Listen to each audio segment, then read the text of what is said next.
This is Radhika गौर। और जैसे कि आप अच्छे से जानते हैं, हम यहाँ पे मैथ्स डिस्कस कर रहे हैं, गणित पढ़ रहे हैं, और गणित में भी हम अपना चैप्टर नंबर 5 दैट इज समांतर श्रेणियों के बारे में डिस्कस कर रहे हैं, अर्थमेटिक प्रोग्रेशन के बारे में डिस्कस कर रहे हैं।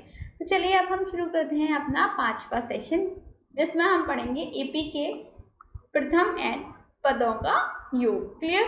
तो ये क्या होते हैं, कैसे होते हैं, चलिए अभी हम यहाँ पे समझने की कोशिश करते हैं। देखिए बेटा, जब हम इसी तकनीक का उपयोग करते हुए एपी के प्रथम n पदों का योग ज्ञात करेंगे, तो सपोज करिए आपके पास एक एपी दे रखा है ए प्लस डी, ए प्लस 2d। आपको ये एपी दे रखा है, nth पद आपको निकालना है, a plus n minus 1 into D होता है।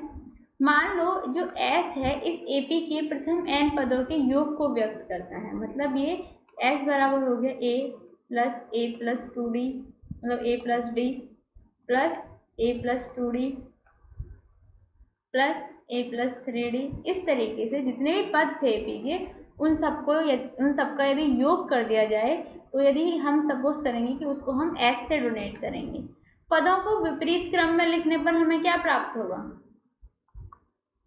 a plus n minus 1d। Clear? a plus n minus 2d इस तरीके से हमें प्राप्त होगा। तो दोनों इक्वेशंस का इस्तेमाल करते हुए बेटा हमें 2s किसके बराबर मिलेगा, 2s हमें मिलेगा इसके बराबर। यहाँ से 2s हो जाएगा n, 2a plus n minus 1d, s बराबर हो जाएगा बेटा n अपॉन 2।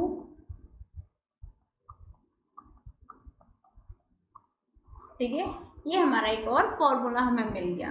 तो किसी एपी के प्रथम n पदों का योग s निम्नलिखित सूत्र से प्राप्त हो सकता है, जहाँ पे s बराबर होता है n upon 2 in bracket 2a plus n minus 1 into D.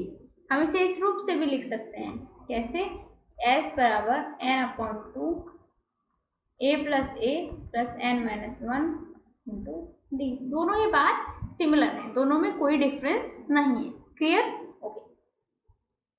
Now s बराबर कितना है हमारा, n अपॉन 2 के। Clear? n upon 2 a plus an।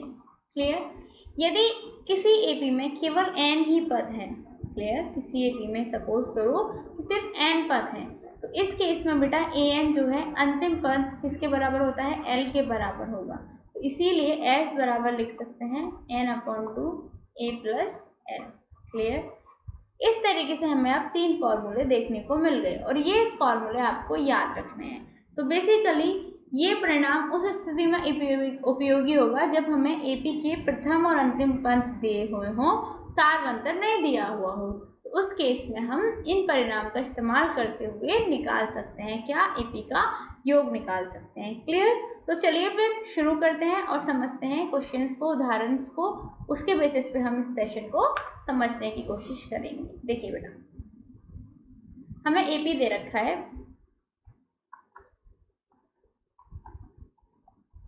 इसके प्रथम 22 पदों के योग ज्ञात करने हैं। क्लियर? n बराबर दे रखा है, a बराबर दे रखा है, d बराबर दे रखा है 3 माइनस 8 बराबर माइनस 5, ये हमें पता है। s बराबर मैंने बताया n upon 2 in bracket 2a plus n minus 1 into D. तो ये हो जाएगा 22 अपॉन 2, और यहाँ पे a की वैल्यू रख दो, n की वैल्यू रख दो, d की वैल्यू रख दो। क्लियर? जब आप सॉल्व करेंगे तो ये आ जाएगा 979 के बराबर, कितना, माइनस में। तो इन सभी जो भी हमें दे रखा है एपी, उस एपी के 22 पदों का यदि हम योग निकालेंगे तो वो किसके बराबर होगा, माइनस का 979 के बराबर होगा। क्लियर? कोई कंफ्यूजन बेटा? ऑब्वियसली नहीं होनी चाहिए, बहुत इजी क्वेश्चन था ये, तो आगे इससे भी टफ आएंगे, फिर कैसे करोगे। चलो ये देखिए, यदि किसी एपी के प्रथम 14 पदों का योग दे रखा है इतना, तो इसका प्रथम पद 10 है, तो 20वां पद हमें ज्ञात करना है। देखो हमें s 14 किसके बराबर दे रखा है, n कितना दे रखा है, a कितना दे रखा है। अब देखो sn बराबर कितना हो जाएगा,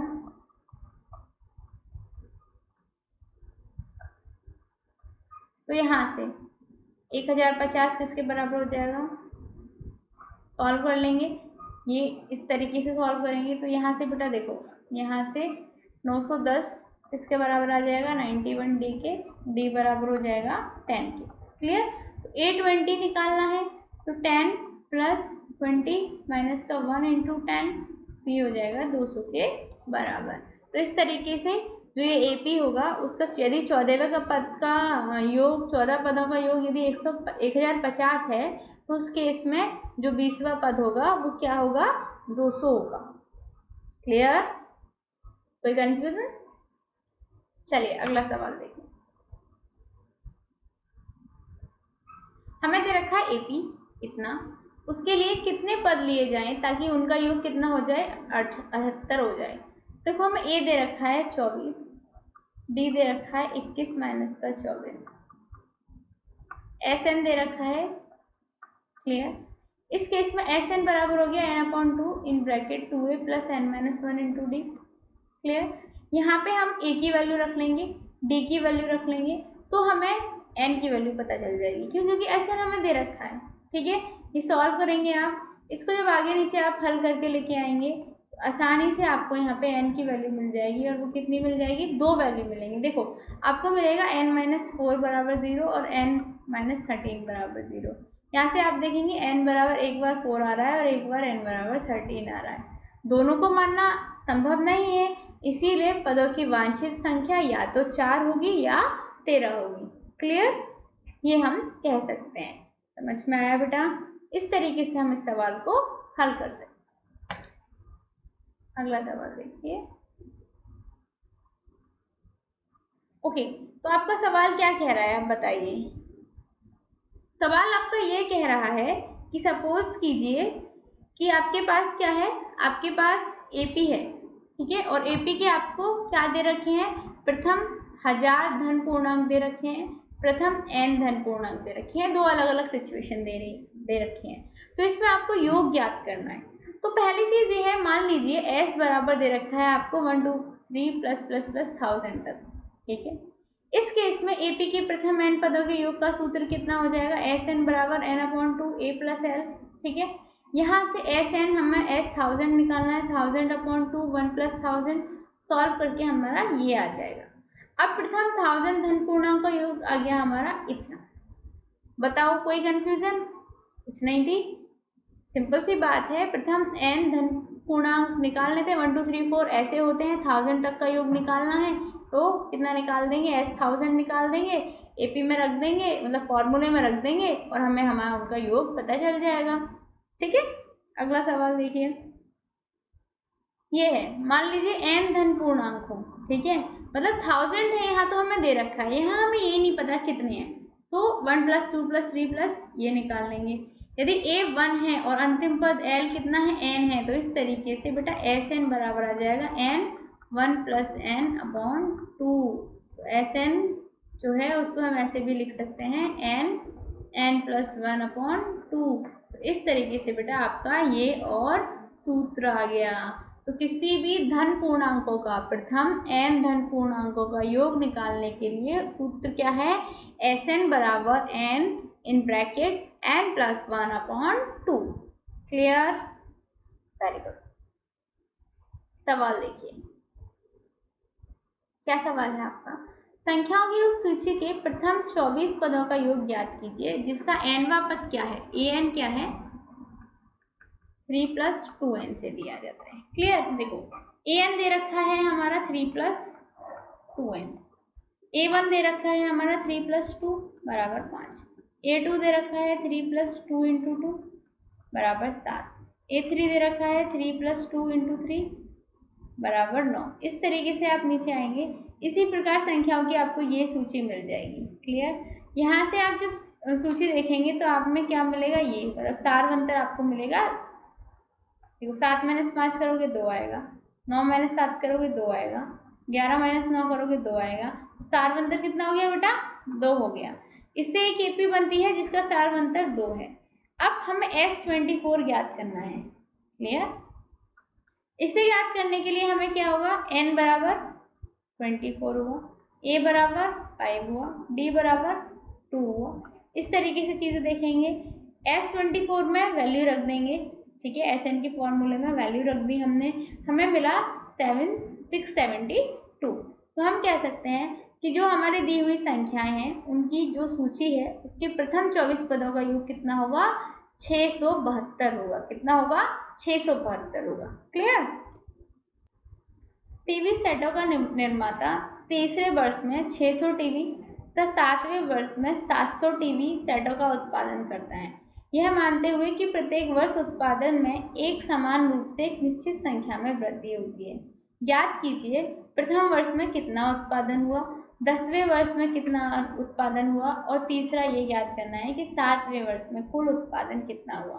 तो पहला हम ज्ञात करते हैं। देखो, चूंकि प्रथम वर्ष में उत्पादन में समान रूप से एक निश्चित संख्या में वृद्धि होती है, इसीलिए पहले, दूसरे, तीसरे वर्षों में उत्पादित टीवी सेटों की संख्या एक एपी में होगी। अब n वर्षों में उत्पादित टीवी की संख्या निकालने को an से व्यक्त कर सकते हैं। तो यहाँ पे A3 कितना हो जाएगा, 600 के बराबर, क्योंकि तीसरे वर्ष की हमें बताई हुई है।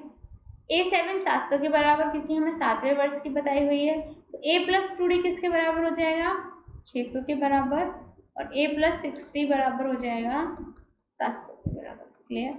अब देखो, हमें पता है D बराबर 25 है। क्लियर। जब हमें इन दोनों इक्वेशंस को हल करेंगे तो एलिमिनेशन मेथड यूज कर दो, D बराबर आ जाएगा आपका 25।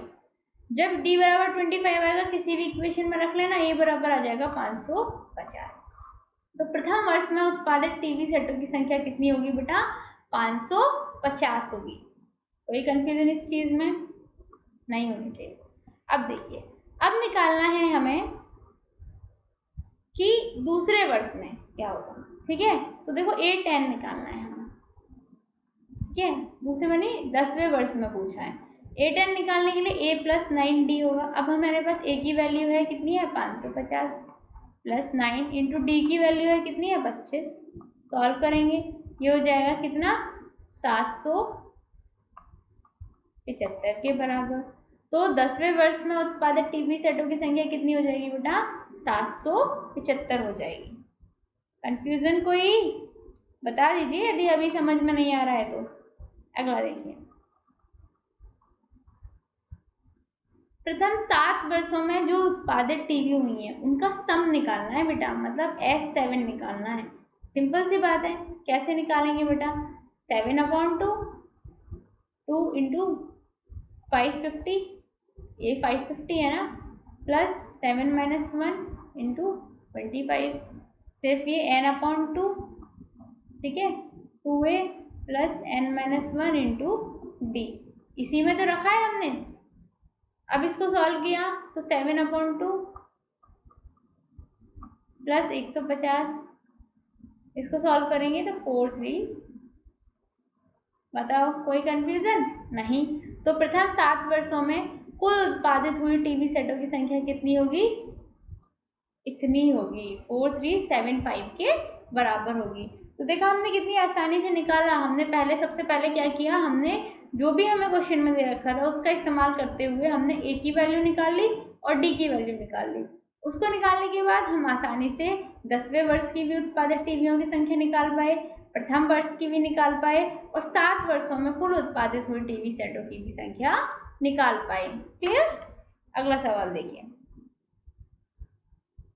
निम्नलिखित समांतर श्रेणियों का योग ज्ञात करना है। इससे पहले श्रेणी ये है, इसका योग ज्ञात करना है, SN निकालना है। तो पहले हमें A पता होना चाहिए। A कितना है बेटा, 2 है। D कितना है, 7 - 2 मतलब 5 है। अब बस SN बराबर n/2, 2a + n - 1 into D में रख दो। यहाँ आप रखोगे, देखो n की संख्या कितनी है, 10 है। सिंपल सी बात है, 10 पदों तक दे रखा है, यहाँ पे दे रखा है ना 10 पदों तक, n की संख्या 10 है। तो यहाँ से हमने SN में रख दिया, वैल्यू आ जाएगी S10 की कितनी, 245। ठीक है, योग कितना हो जाएगा, 245 के बराबर हो जाएगा। ऐसे ही ये वाला सवाल देखिए, ए भी दे रखा है हमें, A दे रखा है हमें 1/15, D दे रखा है हमें 1/60, N दे रखा है हमें 11। तो S11 बराबर कितना हो जाएगा, SN प्लस, मतलब SN मतलब कितना है, SN 11 है, इसके बराबर हो जाएगा n/2 मतलब 11/2, 2 इंटू A कितना है 1/5 प्लस 11 माइनस 1 इंटू डी 1/60। जब इसको आप सॉल्व करेंगे तो आपका आंसर आ जाएगा 33/20 के बराबर। तो ये जो संख्या है इसका यदि 11 पदों तक इस एपी का, ये चौथे नंबर वाली जो एपी है, इसका यदि 11 पदों तक हम क्या करें, सम करें, योग करें, तो हमें कितना प्राप्त होगा, 33/20 प्राप्त होगा। कोई कंफ्यूजन? बताओ, समझ में आ रही है ना ये चीज़? तो इसी तरीके से बेटा हमने आज क्या सीखा, हमने सीखा कि यदि एपी हमें दिया गया है तो उसके जो पद हैं, उसके जितने भी पद हैं, उन पदों से हमें क्या करना है, सिंपल सी बात है, उनका योग करना है। और उनका योग हम एक एक करके नहीं निकालेंगे, उनका योग हम कैसे निकालेंगे, सिंपली उनको सम करके निकालेंगे, फॉर्मूले में इस्तेमाल करके उनका योग निकाल देंगे।